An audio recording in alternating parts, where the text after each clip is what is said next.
yarny friends, I'm Sara Sach. Welcome back to my crochet channel. Today's video is our Scrap Happy Monday video, and what I've made here is a nice table runner for my dining room table. And the yarns that I used are all 3-weight or DK weight yarns, and I used my leftover Pioneer Woman yarns from the blanket that I made, and these were just left over, so I thought I'd put them together since I love Pioneer Woman things. But don't worry, you don't have to have this yarn to make this table runner. It's a really simple pattern. It's a 1-row repeat for the length that you want, and the one that I made measures approximately 10 inches across, and it's about 32 inches long or longer. You can make it longer or shorter. You can make them short and make them into placemats, or you can make it super long. As you can see, I'm still working on this one because I'm going to make it to fit my dining room table with 2 of the leaves out, so that when my family's here, we have this nice long table runner right down the center of my table. Now, this can also be used on your mantle for a mantle scarf, or maybe a dresser scarf, and you can again make it the length that you need because it is a 1-row repeat. And we'll talk more about those things as we get a little farther on in the video. I love it. I think it's beautiful. I love all the colors that are in this, and it will match perfectly with all my Pioneer Woman dishes and pots and pans and serving bowls and casserole dishes. Again, you can use any 3-weight or DK weight yarn. Wouldn't this be beautiful in ombre? Anyway, so many possibilities. I like to do Scrap Happy projects about once a month because I don't know about you, but I have a lot of leftover yarns that are gorgeous that can be made into lots of wonderful things. So feel free to go to my playlist that says Scrap Happy Crochet Along, and I put it that way. That way we're constantly adding to the Scrap Happy playlist. There are a ton of patterns in there. Okay, and I'll put that link down in the notes under the video so you can find it for that playlist. And I'll also put the link to where this pattern with pictures is located as well. I'll put that pattern link down in the notes underneath this video as usual. All right, let's talk about yarn one more time. I used a light number 3 light, which is a DK weight yarn, and you're going to need approximately 4 ounces. That's probably going a little bit high, but it's better to have enough than not have enough. And again, you don't have to use the Pioneer Woman yarn. I wanted to put this out there because I know this yarn is discontinued, and a lot of people bought it on clearance or already have it, and they're like, what am I going to make with this? It's so pretty. You can make a table runner like I did, and it will match what you have going on because these are Pioneer Woman colors. But also, you don't have to use the Pioneer Woman yarn. You can use any 3-weight or DK weight yarn. And like I said earlier, this would be beautiful in a gradient or ombre or even a self-striping yarn. That's a 3-weight. Some of the mandalas would be beautiful for this, and some of those gradients also. Okay, so 4 ounces of a 3-weight or DK weight yarn, and this is acrylic yarn. All right, we're going to stitch today with our H-hook, which is a 5.0. Now, the reason I went ahead and went with the 5mm is I wanted it to be a little bit open and lacy. I wanted it to have sort of a lacy appearance, even though it is not really a lacy stitch. Okay, so we went with the 5mm. You need a pair of scissors and a needle for weaving in ends And that's it. This is a great take along project because, like I said, it's a 1 row repeat for the length that you need. All right, let's get started. We're going to begin with our slip knot, and we're going to loosely chain 41 chains. 1, 2, 3, 4, 5, 6, 7, 8, 9, and 10. And I want you to see how I'm stitching that chain just a little bit loose. And we want it to be loose because we don't want the end of our table runner to be puckered up when we put our stitches into it. All right? So we're going to stitch 41 total chains. I have loosely chained 41 chains. And now what we're going to do is we're going to stitch a double crochet in the 4th chain from our hook. 1, 2, 3, 4. And then we'll stitch 1 double crochet in each of our chains, working all the way across our row. All right, 1 double crochet in the 4th chain from the hook, and then 1 double crochet in each of our chains across. We started in the 4th chain from the hook and stitched a double crochet in each of our chains across. Now this chain 3 will count as our first double crochet. So we have a total of 39 double crochets. We're going to chain 3 and turn our work. And a chain 3 at the beginning of every row will count as our first double crochet as well. And we're going to double crochet in the next 3 double crochets. So 1, 2, and 3. So that gives us 4 double crochets because again our chain 3 counted as our first and we stitched 3. We're going to skip the next 3 double crochets, 1, 2, 3, and then in that 4th stitch we're going to stitch our shell stitch, which is 2 double crochets, chain 1, and 2 double crochets, all stitched in the same stitch.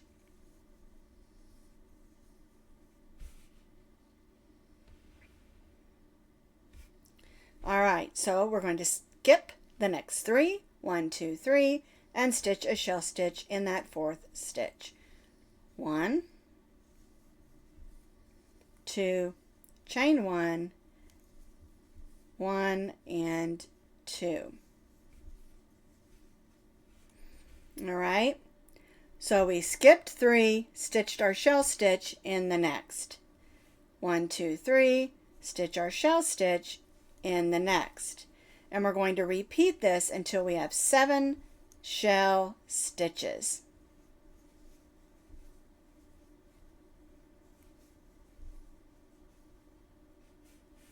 All right, so we'll repeat this, skip 3, shell stitch in the next until we have a total of 7 shell stitches. 1, 2, 3, 4, 5, 6, 7 shell stitches. That leaves 7 stitches on the end. We're going to skip the next 3, 1, 2, 3, and stitch 1 double crochet in those last 4 double crochets. So there's 1, 2, 3, and 4. And we'll go ahead and chain 3. All right, so what we have is, I'll turn it this way so you can see the whole thing.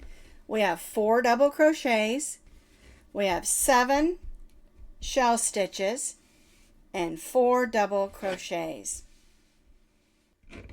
We've chained 3. We're going to turn our work. We're going to double crochet in those 3 double crochets. And again, our chain 3 counts as 1, and we stitched 3.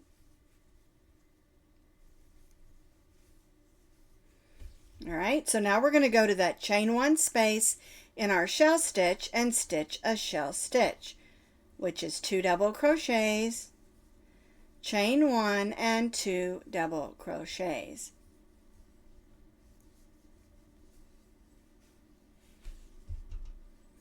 And we'll repeat this in those shell stitches.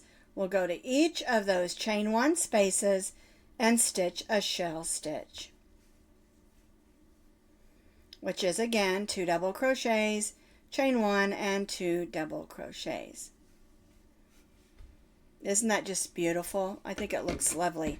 Alright, so I'm going to do that in these next shell stitches. So we stitched 1 double crochet in the next 3, which gave us 4 because our chain 3 counts as 1. Then we stitched a shell stitch in each of the 7 chain 1 spaces of our shell stitches. And now what we're going to do is we're going to just stitch 1 double crochet in each of those 4 double crochets.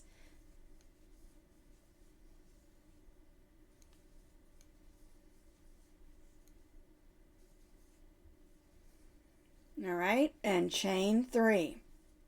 And so again, we have 4 double crochets, 7 shell stitches, and 4 double crochets, and then chain 3, and we're going to turn our work.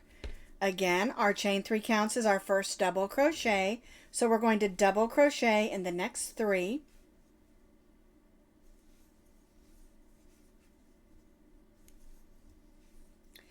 And then again, we're going to place a shell stitch in each of the chain 1 spaces of those 7 shell stitches.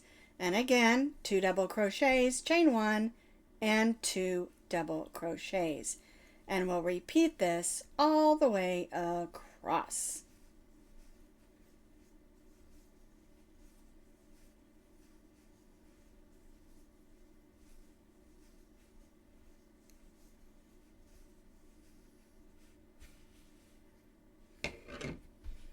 We'll repeat this in those 7 shell stitches and then 4 double crochets on the end. I have completed row 4. We started with our chain 3 and we have 3 double crochets, so that makes 4. Then we stitched that shell stitch in the chain 1 space of each of our shell stitches, and then we ended with our 4 double crochets. And this is basically the repeat that we're going to do for all of our rows for our table runner. All right, so we've chained 3.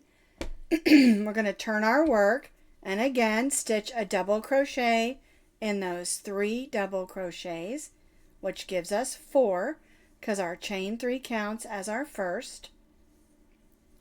And then again, we're going to place our shell stitch in the chain 1 spaces of those 7 shell stitches. I told you at the beginning it was a super easy but elegant table runner. It's easy, but it looks beautiful. All right, so again, we're just going to repeat placing our shell stitches in the chain 1 spaces of our shell stitches and then ending again on those 4 double crochets. So I have now completed row 5. We have our chain 3 and our 3 double crochets, our 7 shell stitches, and then we ended with 4 double crochets. So we got 4 double crochets, 7 shell stitches, and 4 double crochets. This is our repeat that we're going to be doing for the rest of our table runner until we add another row like this and then add a trim. So you're going to repeat row 5 for 58 more rows, and again, you don't have to do the length that I'm doing. I'm making mine fit my long dining room table. If you just want to make this as a placemat, just do as many rows as you want for your placemat. If you want to do it for a mantle, measure your mantle and do as many rows as needed for your mantle. The dresser in your bedroom, measure your dresser, do as many rows as needed. And you can find all the information for multiples and measurements on that link that I told you about at the beginning of the video, and you can find that link, of course, underneath the video in those notes. So we're going to repeat row 5 for 58 more rows, or as many rows as you need. So here is my actual table runner, and I've done as many rows as I think I need for my table. All right, so the next thing we need to do, move this out of the way this way, is we need to add a row of solid double crochets so we can add our trim. So once you have stitched as many rows as you need for the table runner you are making, it's time to add a row of double crochets. So we've chained 3, we're going to turn our work. We'll double crochet in those 3 double crochets. 1, 2, and 3. Then we'll double crochet in the 2 double crochets of the shell stitch. We're going to skip that chain 1 space and stitch a double crochet in those 2 double crochets of that shell stitch. All right, so we don't double crochet in the chain 1 space. And so moving across on our shell stitches, we're only double crocheting in the double crochets. Do not double crochet in the chain 1 space.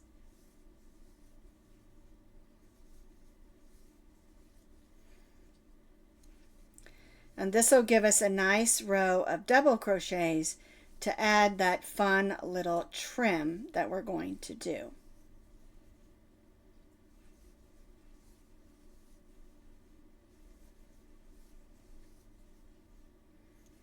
All right, so double crochet in each of the double crochets across. Do not double crochet in the chain 1 spaces. So I've stitched a double crochet in each of the double crochets, but I did not stitch a double crochet in the chain 1 spaces, okay? So now we're going to chain 3 and turn our work. And we're going to do a really fun little trim. All right, so we chained 3. We're going to stitch 2 double crochets in that first stitch.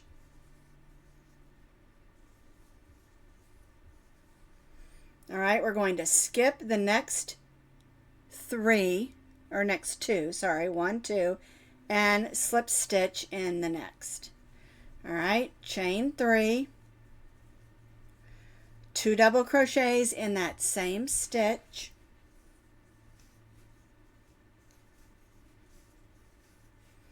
Skip 2 double crochets and slip stitch in the next. 1, 2, 3, 2 double crochets in that same stitch. Skip 2 and slip stitch in the next. And see how that forms those fun little bumps? It matches what we did on our blanket that we did with this same yarn. 1, 2, 3, 2 double crochets in the same stitch. Skip 2 and slip stitch in the next. And you'll repeat this all the way across. Isn't that cute? I just really love that trim. It's nice and easy, and it just gives it a little bit of fun, I think. All right, so I've joined to my last stitch. Whoops, there we go. And I'm going to cut my yarn, and I'll need to weave this in. But what you're going to need to do is go to the other end of your table runner and do the same thing with that same stitch so that both ends look the same. All right? Isn't that cute? You just need to join your yarn in and make your stitches, just like we did on the other end. So now my table runner is all complete. I've got my little edge on both of my ends of my table runner, and it's ready to go and put on my table to decorate my dining room. I just really love how it turned out. It's gorgeous. The stitches are pretty. It's also super easy and super fun, and a great way to use up some of my leftover 3-weight yarns.